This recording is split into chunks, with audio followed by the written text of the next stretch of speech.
जी students अस्सलाम वालेकुम। As you know I am sir Shafiq. बिस्मिल्लाहिर्रहमानिर्रहीम। The most gracious the most merciful. आज का हमारा टॉपिक है कि choose the correct option according to the grammar. इसके 2 लेक्चर जो हैं ऑलरेडी रिकॉर्ड हो चुके हैं और ये 3rd वन है और इंशाल्लाह ये तीसरे लेक्चर में मैं इसके तमाम सेंटेंसेस जो हैं तमाम ऑप्शंस इंशाल्लाह क्लियर कर दूँगा।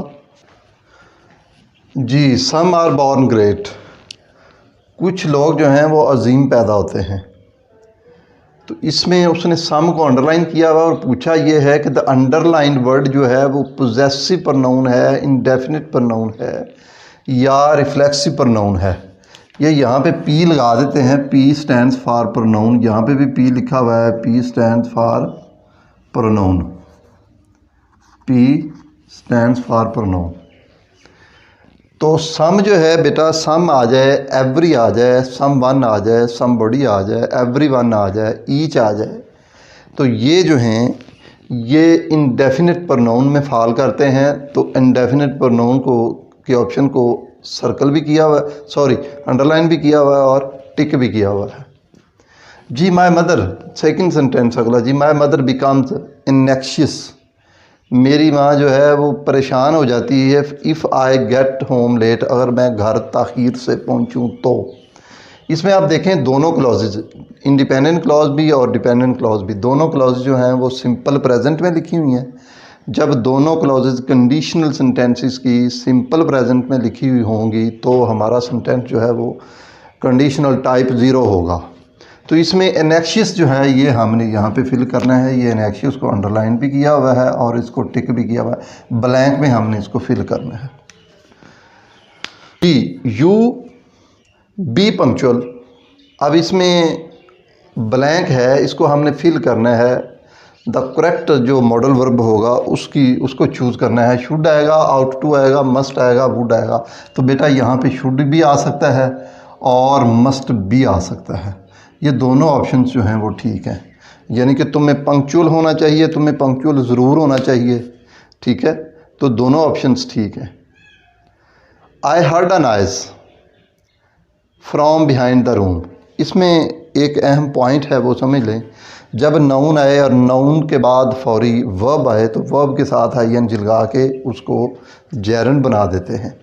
जैसा कि यह है, I heard a noise coming from behind the room, यानी कि कमरे के पीछे से आता हुआ शोर जो था उसको मैंने सुना, जो कमरे के पीछे से आ रहा था। इसमें पॉइंट दोबारा सुन लें कि नाउन आए, नॉइज़ जो है वो नाउन है, उसके बाद आ रहा है वर्ब कम। तो कम को आप नॉइज़ कम नहीं करेंगे, नॉइज़ कमिंग करेंगे, यानी कि फर्स्ट फॉर्म प्लस ING कर देंगे, फर्स्ट फॉर्म के साथ ING लगा देंगे। नॉइज़ कमिंग यानी कि आने वाला शोर। अगला पॉइंट समझें कि he is found of cooking, इसमें उसने पूछा ये है कि अंडरलाइन जो है ये क्या है। ये बेटा जेरंड है। कैसे जेरंड कब आता है? जेरंड जो है ये इसका रोल जो है वो बतौर नाउन है। अच्छा, ये ऑफ जो कोई भी प्रेपोजिशन आया और उसके बाद वर्ब आ रहा हो तो वर्ब के साथ ING लगा के उसको जेरंड बोल देते हैं या उसको जेरंड बना देते हैं। मसलन I am found of playing cricket, I am found of watching TV, ठीक है। I am found of going out for a walk early in the morning, ठीक है। तो ये जो फर्स्ट फॉर्म है, दोबारा सुने, गौर से सुने, ये अहम पॉइंट्स हैं कि प्रेपोजिशन हो और प्रेपोजिशन के बाद वर्ब आ रहा हो तो वर्ब के साथ ING लगा के आपने उसको जेरंड बना देना है। जैसे ऊपर तो जो नाउन था, नाउन के बाद वर्ब आ जाए तो फिर आपने फर्स्ट फॉर्म के साथ ING लगा देना है, और इसी तरह प्रेपोजिशन के बाद वर्ब आ रहा हो तो आपने फर्स्ट फॉर्म के साथ ING लगाकर उसको भी जेरंड बना देना है। तो यहाँ पे ये जो जेरंड वाली ऑप्शन है ये ठीक है, इसको टिक भी किया हुआ और इसको अंडरलाइन भी किया हुआ है। जी नेक्स्ट देखें students, the government must have levied more taxes, government को ज़्यादा टैक्सेस, गवर्नमेंट जो है वो ज़्यादा टैक्स लागू कर चुकी है। लीविड का मानी होता है लागू करना, लागू कर चुकी है। But the salary structure has not been improved, लेकिन सैलरी स्ट्रक्चर जो है उसको इम्प्रूव नहीं किया गया, उसको बेहतर नहीं बनाया गया। तो यहाँ पे ना असल में ब्लैंक है, तो ब्लैंक को हमने फिल करना है, इन फैक्ट लगाएंगे, बट लगाएंगे, हैंस लगाएंगे, वेयर एज लगाएंगे। तो बेटा यहाँ पे बट लगाएंगे। बट क्यों लगाएंगे कि ये दोनों ही क्लॉजेज जो हैं ये इंडिपेंडेंट क्लॉजेज हैं, यानी कि ये जो क्लॉज है यहाँ से लेकर यहाँ तक ये इंडिपेंडेंट क्लॉज है, और फिर ये दी से लेकर इम्प्रूव्ड तक भी इंडिपेंडेंट क्लॉज है। तो दोनों इंडिपेंडेंट क्लॉजेज को ज्वाइन करने के लिए हमें कोऑर्डिनेटिंग कंजक्शन चाहिए। तो बट जो है is also one of the coordinating. तो जैसे कि मैंने पिछले एक लेक्चर में आपने में बताया है कि एक्रोनिम जो है फैन बॉयज़ का, उसमें बी जो है स्टैंड्स फॉर बट, तो ये यहाँ पे आएगा बट। गवर्नमेंट ने ज़्यादा टैक्स लागू कर दिए हैं लेकिन सैलरी स्ट्रक्चर को इम्प्रूव नहीं किया, तो यहाँ पे बट आएगा। बट को यहाँ पे लिख भी दिया ब्लैंक में, फिर ब्लैंक को फिल कर दिया और यहाँ पे इसको सर्कल करके टिक भी कर दिया और अंडरलाइन भी कर दिया हुआ है। नेक्स्ट सेंटेंस देखें, द बॉय लाफ्स लाउडली, और इसमें उसने पूछा ये है कि अंडरलाइंड वर्ब जो है ये कौन सा वर्ब है, ट्रांजिटिव वर्ब है, इंट्रांजिटिव वर्ब है। बेटा मेन एक छोटा सा सिंपल सी बात है वो याद रखनी है आपने कि जो लाफ है यहाँ पे ये इंट्रांजिटिव वर्ब है। भाई ये कैसे पता चलेगा कि ये ट्रांजिटिव वर्ब है और ये इंट्रांजिटिव वर्ब है? इंट्रांजिटिव वर्ब उस वर्ब को कहते हैं जो वर्ब अपना एक्शन ऑब्जेक्ट तक पास ना कर रहा हो। तो यहाँ पे लाफ जो है वो वर्ब है लेकिन उसका ऑब्जेक्ट है ही नहीं जिस तक वो अपना एक्शन पास करे। सेंटेंस में देखें ऑब्जेक्ट नहीं है तो वो अपना एक्शन ऑब्जेक्ट तक तो पास नहीं कर रहा, तो इसलिए ये इंट्रांजिटिव वर्ब है। और जो वर्ब अपना एक्शन ऑब्जेक्ट तक पास करे वो ट्रांजिटिव वर्ब होता है, और जो वर्ब अपना एक्शन ऑब्जेक्ट तक पास ना करे वो इंट्रांजिटिव वर्ब है। तो यहाँ पे एक पहली बात तो यह है कि यहाँ पे ऑब्जेक्ट है ही नहीं। दूसरा जो लाफ है ये इंट्रांजिटिव वर्ब है, ये अपने ऑब्जेक्ट तक अपना एक्शन पास नहीं करता। जी नेक्स्ट सेंटेंस देखें, night came on and the room grew dark, रात आई और कमरा जो था वो तारीक हो गया।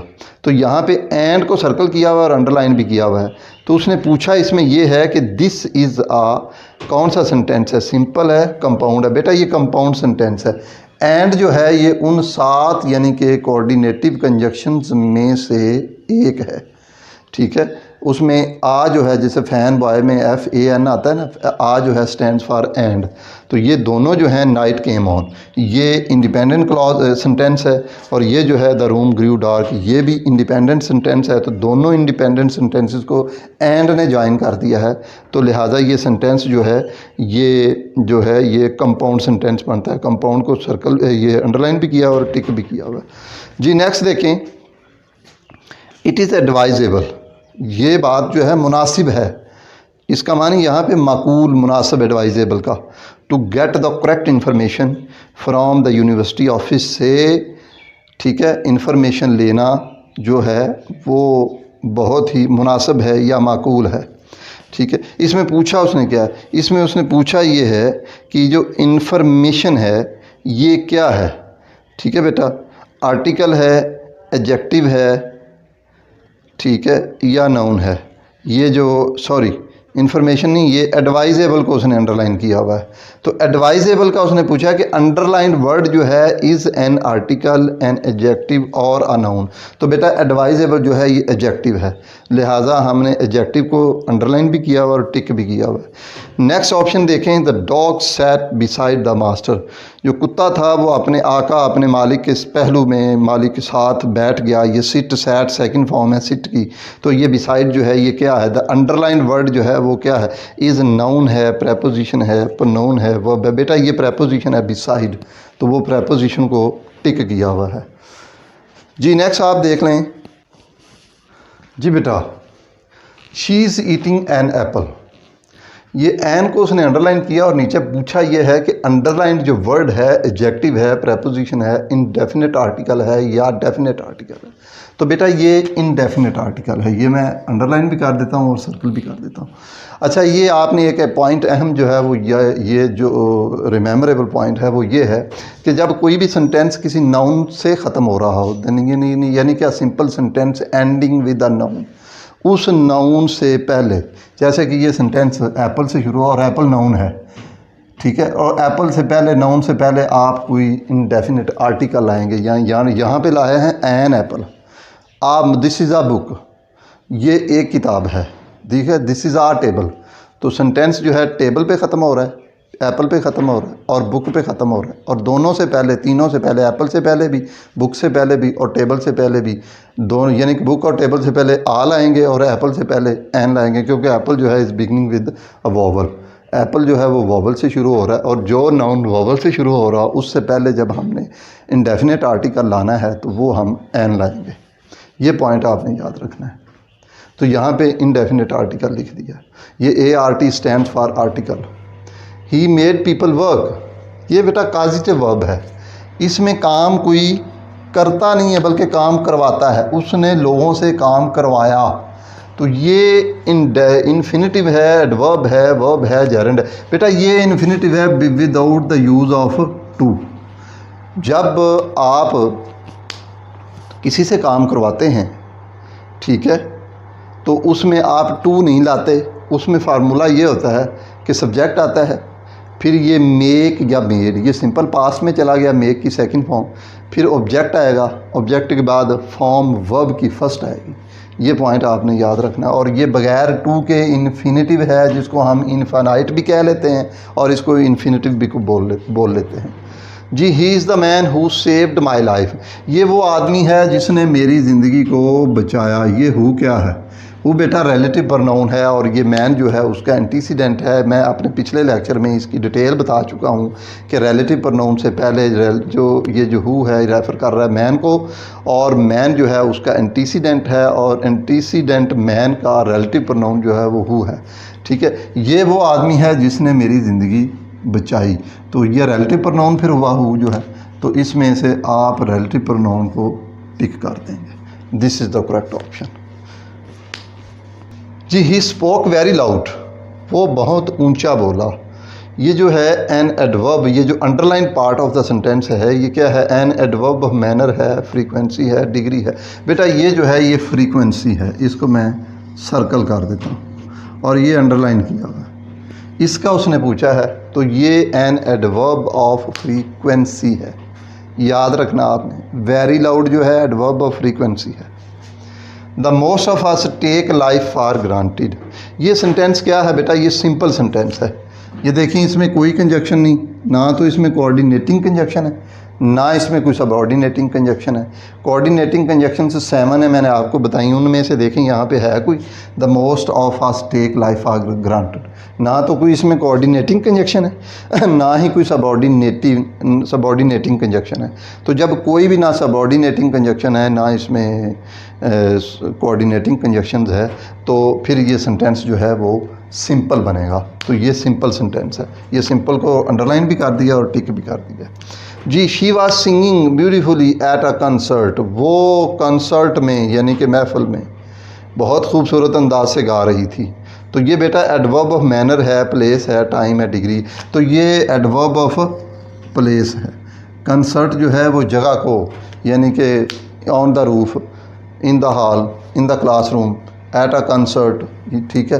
तो ये जो हैं ये प्लेस को रेफ़र कर रहे हैं, ये एडवर्ब ऑफ प्लेस है। तो ये जो है इसलिए हमने इसको प्लेस को सर्कल कर लिया है। Eight a concert underline part of the sentence उसने पूछा है क्या है, तो आपने बताना है कि एडवर्ब ऑफ मैनर नहीं, एडवर्ब ऑफ प्लेस है। कुछ सेंटेंस ऐसे भी होते हैं जिसमें एडवर्ब ऑफ मैनर भी पाया जाता है, प्लेस भी पाया जाता है, टाइम भी पाया जाता है और डिग्री भी पाया जाता है। लेकिन यहाँ पे एट अ कंसर्ट जो है, जिस तरह के ऑन द रूफ होता है, ओवर द वॉल होता है, ऑन द वॉल होता है, ठीक है, इन द ट्री है, या इसी तरह इन द क्लासरूम है, ये तमाम जितनी भी यानी कि मैंने फ्रेजेस बोली हैं ये एडवर्ब ऑफ प्लेस की बोली हैं। तो इसी तरह ये एट अ कंसर्ट जो है ये भी एक एडवर्ब ऑफ प्लेस है। जी students, Saqib is leaving dash Friday at noon, Saqib जो है वो दोपहर को जुमे वाले दिन लीविंग जा रहा है, यानी कि रवाना हो रहा है। तो इसमें प्रपोजिशंस 4 हैं, ऑन है, एट है, ओवर है, बाय है। तो हम ऑन को टिक करेंगे। जो कोई भी दिन का यानी कि हफ्ते के दिन जो है उनके नामों से पहले हमेशा preposition on Friday, on Saturday, on Monday, on Tuesday, तो ऑन की प्रपोजिशन लगाएंगे। This is a very seminar, ये सेमिनार बेटा नाउन है। ये क्या है? ये नाउन है। अब नाउन के मानी में इजाफा करने वाला वर्ड जो होता है वो होता है एडजेक्टिव। तो ये इंफॉर्मेशन एडजेक्टिव नहीं है, इन्फॉर्मिंग भी एडजेक्टिव नहीं है, ये जो है ना इंफॉर्मेटिव सेमिनार आएगा। ये मैं आपको ऑलरेडी बता चुका हूँ कि as adjective is a word which adds something to the meaning of a noun. तो यहाँ पे ये जो इंफॉर्मेटिव है has added something to the meaning of a seminar, यानी कि सेमिनार नाउन है और इंफॉर्मेटिव जो है ये उसका एडजेक्टिव है। तो इन तीनों ऑप्शंस में से ये इंफॉर्मेटिव जो है ये वाली option is the correct one. नहीं स्टूडेंट्स, ये हमारा थर्ड लेक्चर था 9th क्लास के हवाले से। इसमें ये जो फोर्थ सेगमेंट आता है आपका ऑब्जेक्टिव पेपर में, क्योंकि आपको पता है कि ऑब्जेक्टिव पेपर के 4 सेगमेंट हैं। फर्स्ट में क्या है कि choose the correct form of verb, second में स्पेलिंग्स का करेक्ट यानी कि choose the word with correct spelling, third में आपने अंडरलाइन वर्ड्स के एंटोनिम्स या सिनोनिम्स को सिलेक्ट करना होता है, फोर्थ में आपने ऑप्शन को चूज़ करना होता है बेस्ड ऑन ग्रामर यानी कि अकॉर्डिंग टू द ग्रामर। तो ये हमारा जो फोर्थ था उस पर हमने यानी कि 2 लेक्चर मैंने इस पर डिलीवर किए हैं, बल्कि 3 हो गए हैं। ये जो फर्स्ट और सेकंड लेक्चर है वो मैंने मर्ज करके एक ही लेक्चर बना दिया है, और ये थर्ड जो है ये एक अलग से लेक्चर है। ये उम्मीद तो ये थी कि ये 4 लेक्चर में ये टॉपिक ख़त्म होगा, लेकिन ये 3 लेक्चर्स के अंदर ख़त्म हो चुका है। लेंगे स्टूडेंट्स, इसको आप देखें और इंशाल्लाह आपको मज़ीद हेल्पिंग बुक या कोई और हेल्पिंग मटीरियल जो है कंसल्ट करने की ज़रूरत नहीं है। ओके, अल्लाह हाफिज़।